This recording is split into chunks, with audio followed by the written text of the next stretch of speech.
Welcome to the West Coast Sportfishing Show.com. I'm Chuck Myers. Today I get a break, and our host Keith Poe is going local sport fishing that is, with a very special guest, David Brackman. David is well known for his writing on sport fishing as well as seminar speaking, and is a frequent guest on sport fishing radio shows. David has over 32 years of sport fishing experience, as you're about to see. Join us as we explore our own back door, Southern California, as we go fishing for what most would say is extremely hard to catch, the Thresher Shark. Stay with us. We'll be right back.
Check it out, man.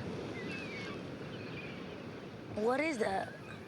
It looks like someone's belly. Probably lost it walking on the beach. Man, just leave it. Let's go.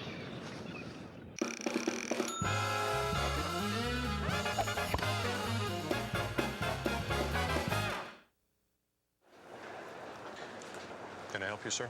I found these over by the stairs. Okay, thank you. What are they? Love handles. Lots of people lose them taking the stairs instead of the escalator.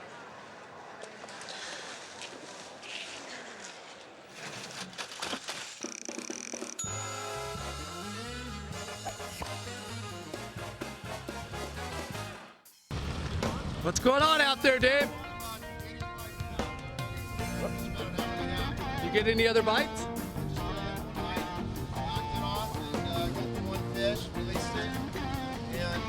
Saw one jumper in there, a lot of bait, a lot of seals. Water came up, it's like 68, went from 65 to 68. It's cooler last week, the water's a little dirtier, which was better, but right on. It's good. Did you get a tag in that fish you caught and released? That's what I need you for. Thanks. Hard with one guy, leadering and winding and everything. Right on. Tough. Well, let's go out there and get him. Get 'em.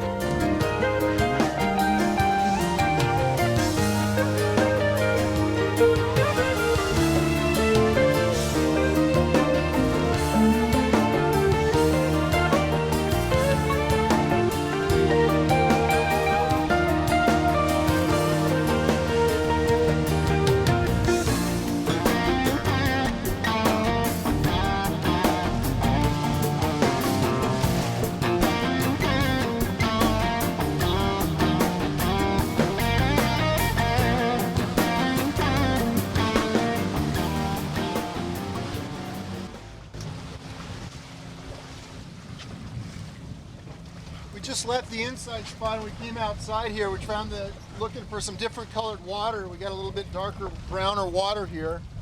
And water temperature dropped 1.5 degrees out here. And we found some meatballs inside and bait started building up, and we found some spots where the bait was a little closer to the surface and just got the lines out, and we got just bit instantly here. The fish jumped already, didn't he, Dave? Yeah, it came up. It looked like, I don't know, 60, 70 pound fish. Right on. It's coming up right here, Keith. We're right here at leader almost. Fish might come up on the surface. There he goes! Oh, Nice yeah! little jump. Beautiful jump. Nice jump. Yeah. Pretty little Right fish. on, bro. I about 60 pounds. Do you see the color in that thing? Beautiful. That's great. Yeah, man. we're on 20 pound right here. It's Trinidad, huh? Yeah. Shimano, gotta love it, bro. A lot of fun. Right on. It's a nice little fish. He's mouth hooked too. Yeah. We're using a little 5/0 brown mustad hook, and I crimp it on and use a mono leader. And it works well to get these fish right in the mouth. Now you were talking about the fish moving out when the sun comes up. What's the deal with that, Dave? Well, as far as that, what happens, Keith, is that the bait itself will move out to the deeper water. The fish they can't feed as well on the inside because of the idea of being able to get onto a school of bait. The bait actually has got pretty good vision and stuff when the brighter sunlight conditions, same as the fish itself. But essentially the bait moves out, it feels more secure in the deeper water. Right. It just moves out. So it's just a matter of, we've looked around here in a couple of spots this morning, and we've got on one now. And obviously we found a little pocket of fish here. And if you note, the water's got that kind of a tea color to it. And that's, the fish use that to their advantage to help get themselves on bait balls. It makes it so the bait can't find it as well. I'm still in gear here. I'm going to put the boat out of gear and pick this fish up and get a tag in it.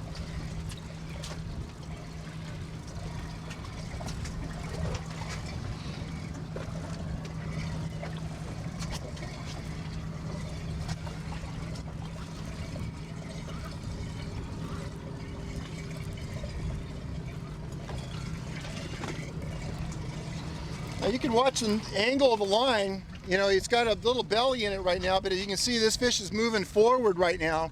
So that's the key part, is keep your boat in gear while that fish starts to come alongside. As soon as they start coming forward like that, you'll know that they'll come to the surface. Now I've got a wind-on leader on here. I'm using a 100-pound monofilament jinkai, which I like as a soft, supple leader. And I'm fishing 15 feet of it. And I've got 50-pound Spectra, hollow braid, Jerry Brown Spectra. As you can see here, I got a bright yellow one, which makes it real easy to be able to spot and know where the leader is at all times.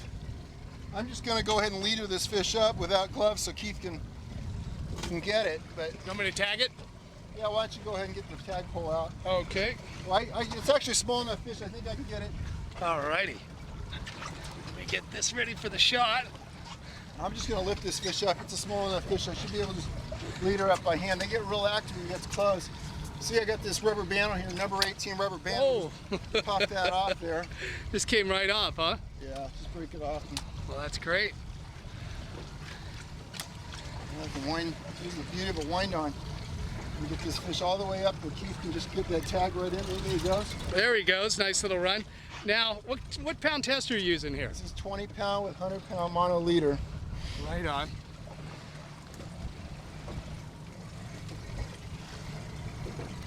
The nice thing when you get that wind on, you can see I can just lock it down and get thumb pressure, keep that fish. There you go. What pound test you got on your wind on? This is all straight 100-pound, Keith. That's Okay, you can go ahead and. So no wire leader then? Not at all. You don't need it on these threshers. I don't like. Whoa! Do you see how fast Watch it it There you jump. go! Oh, Yeah! nice little jump. Oh, that's just great, man.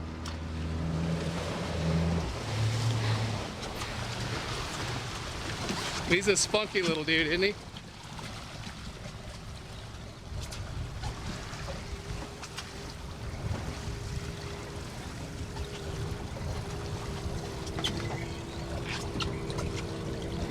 Came right up to the boat a few times and he got all active again. I think he saw the boat and just freaked right out, huh? Yeah. Get down and sulk like that a little bit. I don't think he liked it when you thumbed him on the wind on there. Nah, a little change in the pressure. That's a nice thing about a wind on though. You can keep a steady pressure on it without jerking on a leader. And it helps to be able to just bring the fish up right within range for a tag. So he's just sulking under the boat right now, huh? Just sulking, yeah. You know, a lot of guys with 20 pound, I mean, I got my drag set on this thing right now. We're at 30%, which is, 6 pounds of drag. But as you can see, I've set the drags on that so I at least know where it is. But what I like to do is I can thumb the reel with my thumb pressure. The nice thing about that, you can actually feel the monofilament start to stretch at a certain point, and at a certain point to go ahead and release. But you can really put a lot of pressure on a fish with 20 pound. I mean, it's 20 pound line is really, really strong.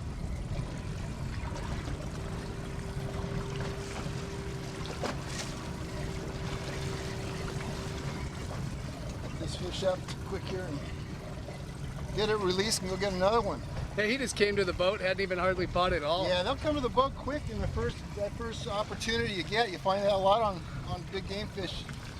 You know, marlin, swordfish, sharks a lot of times. You know, they're not used to, haven't seen the boat yet. No, a lot of times come right to the boat where you get an opportunity there to either put a tag in it and a releaser, or if it's a real big fish, like a swordfish, for example, you get your shot right there to be able to get the fish.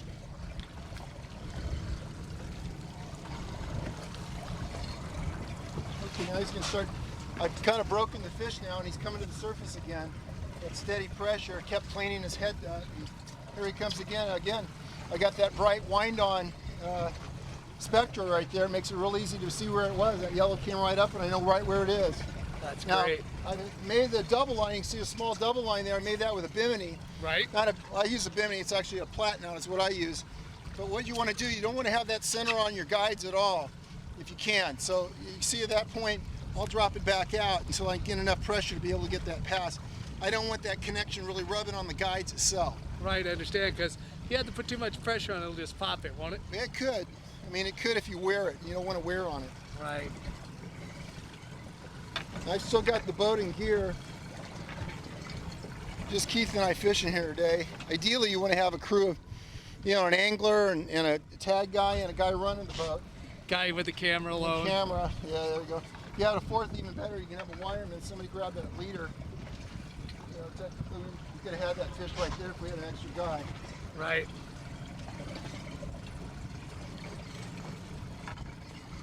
He's going to come up.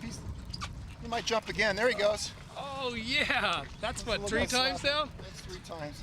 He's Now, a little Dave, guy with a lot of spirit on him. Here he goes again. What's the fight time been on these fish, these smaller fish Keith, inside? we're out right now in about 65 feet of water.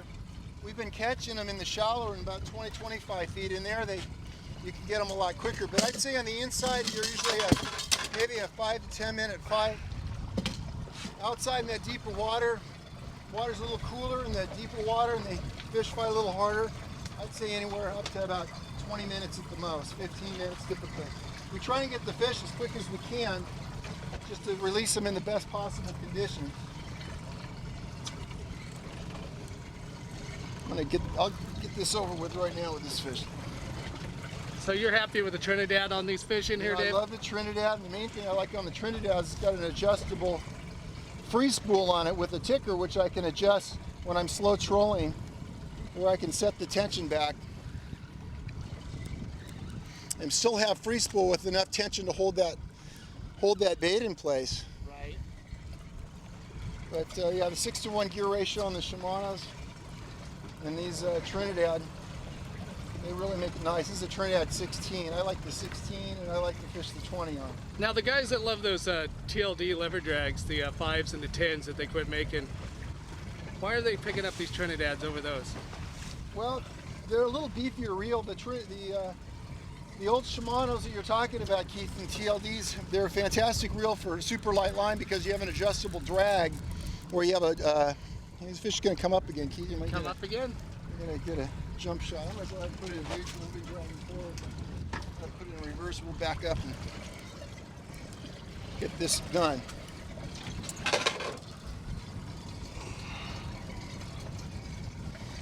This is an old Fenwick rod I wrapped 20 years ago, and I've rewrapped it 3 times. Old fiberglass Fenwicks. It's not sentimental or anything, is it? Yeah, I don't know. It's hard to get rid of the rods when you've caught so many fish on them over the years, Kind of feel a little embarrassed when I go out and all the guys have all the new CalStar graphiters, and Only if the rod which I could have, talk. but some of the old fiberglass like these are still great rods. Nothing wrong with them. Right on. For tagging and release techniques, be sure to check out our website at www.westcoastsportfishingshow.com. We're going to take a short break. When we come back, we'll continue our coverage with David Brackman and Keith Poe as they explore Southern California, Thresher style.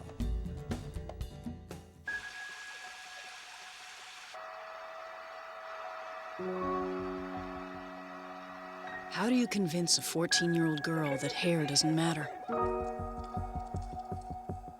When the diagnosis is childhood cancer, Where can parents turn?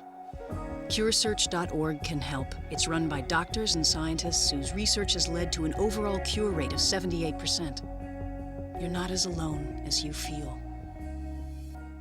I wish I could go back. Back when I didn't need someone to do my hair. Back when I could still say my husband's name. Back when I could have called 911 but didn't. Back when I first felt the warning signs of a stroke but did nothing. I wish I could go back, but I can't. With a stroke, time lost is brain lost. At the first warning signs, take action immediately.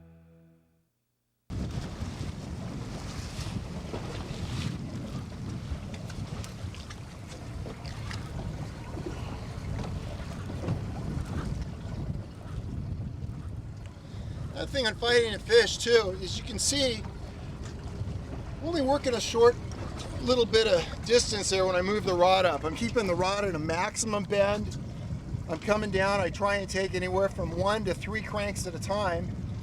And I'm working and kind of thumbing the line between my fingers.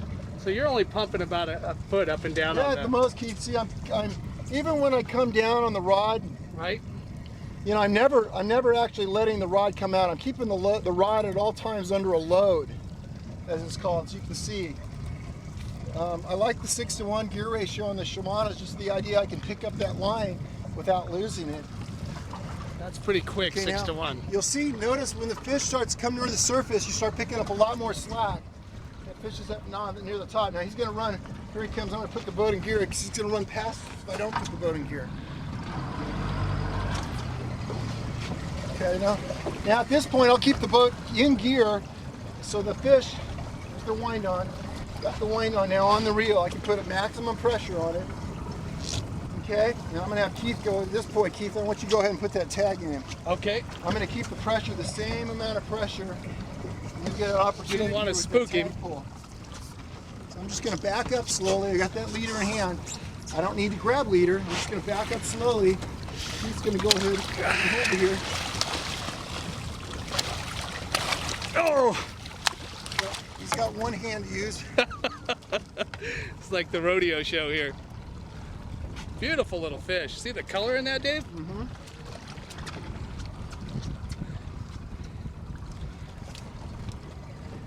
I like to keep them on one side. I like to tag and do everything off the starboard corner because I'm right-handed, and that means I'll have the tagger or the wireman be able to use his right hand and yet keep the fish up running towards the bow. It makes it easier. So on your own boat, what you want to do is always pick a particular side, usually with a right-handed wireman or a right-handed tagger or gaffer.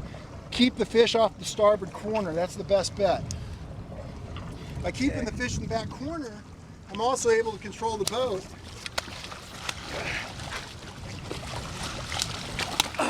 Oh man, the tag came out bent. Let me reset it. I guess we lost it on that first pass there. Let me reset it here. You got him, Dave? Am I in your way? Oh, you're okay, sir. Okay, cool. Yeah, just didn't go in. It flipped right on around. I'm gonna walk underneath you. Okay, come on around. Step on my rock. Let's do the little dance here. Oh.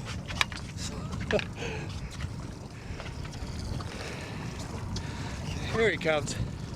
Right on. He's slowing down now. Not used to tagging with my left hand here. The camera, Kind of brings a camera in hold the of- right and tagging left. This is taking a lot longer, about twice as long as it normally takes. So yeah, fish, I'm going to keep him off the back corner of the boat. Don't let the fish ever get about halfway up. And if I do, I'll keep him back in the corner. It makes it so I can maneuver the boat away from him if I need to. Okay, now Keith, you're going to get a shot right here. Get him up. Oh, that was close. I'll get him up here. You get a tag in him.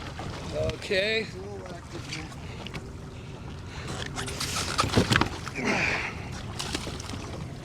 Tags away. All right. There it is. A little bit low, but we got it in there. Now, you should have a pair of gloves on when you do this. Okay. But I don't. I'm just going to hand leader it up. You notice I'm not taking any wraps because I don't have gloves on. Oh, you got him right up above We got the... him up above. Yeah. I'll be All I darned. did. I'm going to go ahead and try. Get that hook out of it, then I'll lift this fish up here, say it. It's a little female. Yeah. No, it's a male. It's a male. Yeah, there is. Yeah, a little male. There's a little male. Right on. Right on. Beautiful little fish. Yeah, pretty little fish. Yeah, that's great. Absolutely beautiful. They got real small mouth, if you can see. Right. Very small mouth and not real big teeth. Right. They're pretty little fish. Let's go ahead and put him hook there. There he goes. There he goes. Bye-bye. All right, Dave. Let's go get another one, Keith. That's great. Good deal. Still got quite a bit of bait here. We're in 45 feet of water, and you can see the bait stacked here on the bottom. What we're looking for is more of the bait up near the surface. These are little bait down here. Probably some more than likely croaker and maybe yellowfin croaker. Or you been catching croaker in here? Try not to. But what we do is we got that last fish, we find the meatballs up near the surface. And that was over here a couple hundred more yards. So what we'll do is we'll rig up the gear again, get ready. We won't put any baits out here. We'll go back and find out right where that bait concentration is so we can fish in the optimum place right where the fish are and not waste time searching again, because we already identified the fish are here. We just need to find where the beat ball is that they're going to be working on. So it's still kind of early in the day. The bite's going to get better and better as it gets later. When's the tide? You know, we had a morning tide at 9 on the high today, Keith, and afternoon tide is at 1:30. So we're coming right now about 45 minutes after the low tide, which is good. Usually about an hour and a half either side of a tide is your best bite.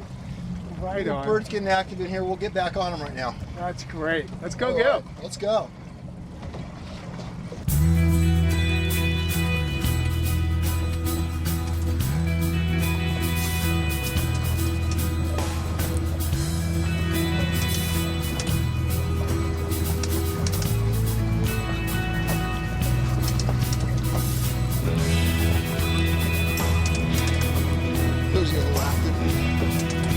There he is.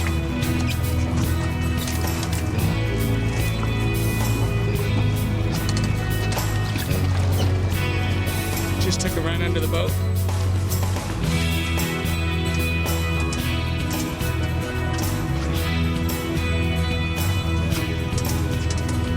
There he goes, little cattailing, slowing down for us.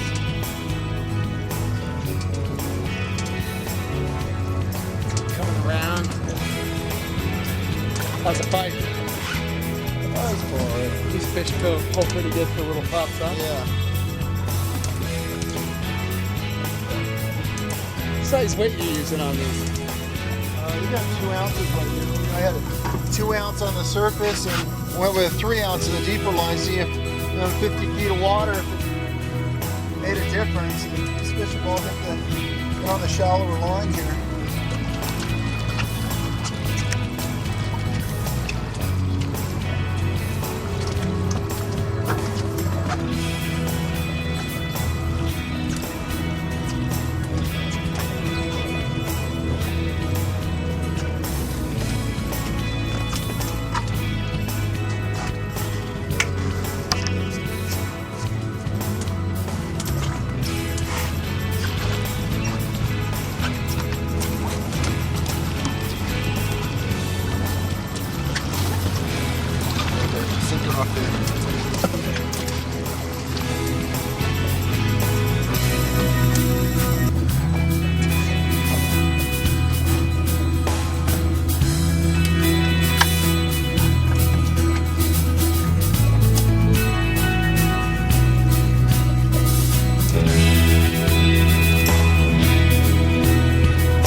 There's a little bunch of kelp here. There's fish are right on, there's like a current line or something that's coming down here, and all the bait's stacked up on that one little edge. We tried on the inside and we didn't get anything, so they're hanging on something right here. I don't know if it's a current break. Could be a current break coming off the edge. Just that line of that flat spot right on top of the water there, right, Dave? Yeah, a lot of kelp and eelgrass and stuff. And a lot of times they hang on that, just, the bait must gather on that edge, and that's where the fish are. Now there's a color line there too, isn't there? Yeah, there's a slight clean water and dirty water on the opposite side.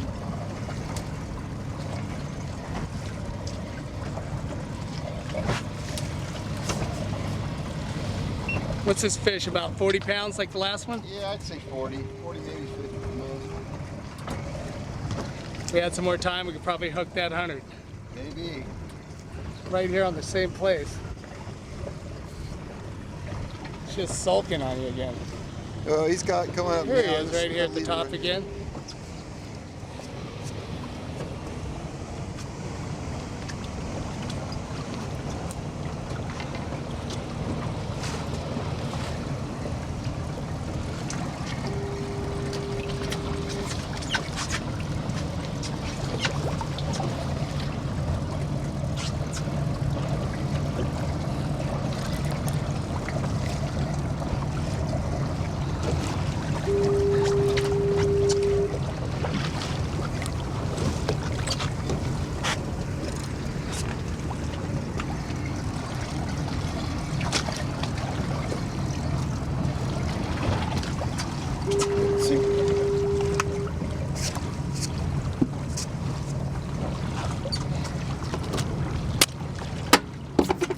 Just pulling that weight off. Yeah.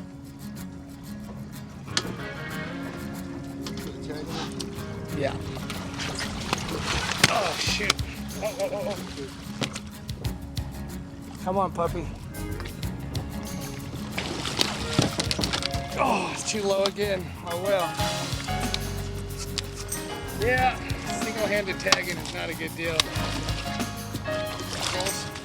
We got snagged right at the peck. Right in the peck, huh?